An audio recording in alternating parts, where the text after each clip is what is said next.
নমস্কার বন্ধুরা, গিরগিটি বললেই আমাদের মানস চক্ষে একটা অদ্ভুত ধরনের প্রাণী ছবি ভেসে ওঠে, যে প্রাণী ক্ষণে ক্ষণে তার রং বদলায়।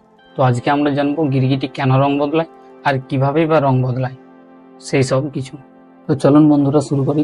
তো প্রথমেই জানবো যে গিরগিটি কেন রং বদলায়, আর তারপরে জানবো গিরগিটি কিভাবে রং বদলায়। পৃথিবীতে প্রায় 200 প্রজাতির গিরগিটি পাওয়া যায় এবং এরা প্রায় 2 মিনিট ছাড়া ছাড়া নিজেদের শরীরের রং বদলাতে পারে। এই রং বদলানোর পিছনে প্রধানত দুটো কারণ কাজ করে।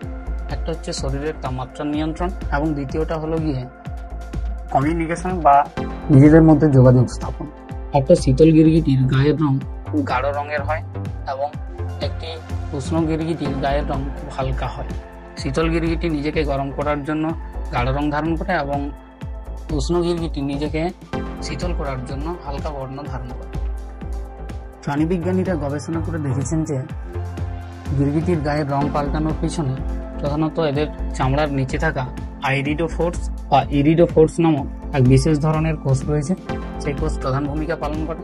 এই কোষের মধ্যে থাকে ন্যানোক্রিস্টাল বা স্ফটিক। যখন গিরগিটিগুলি শান্ত অবস্থায় থাকে তখন এদের আইরিডোফোর্স নামক কোষের মধ্যে থাকা স্ফটিকগুলি সংকুচিত অবস্থায় থাকে, তখন এরা সবুজ বা নীল রং ধারণ করে থাকে। আর যখন এরা উত্তেজিত হয় তখন এদের আইরিডোফোর্সের স্ফটিকগুলি প্রসারিত হয় এবং উজ্জ্বল কমলা, হলুদ বা লাল রং ধারণ করে। সব গিরগিটি কিন্তু বিভিন্ন ধরনের রং ধারণ করতে পারে না।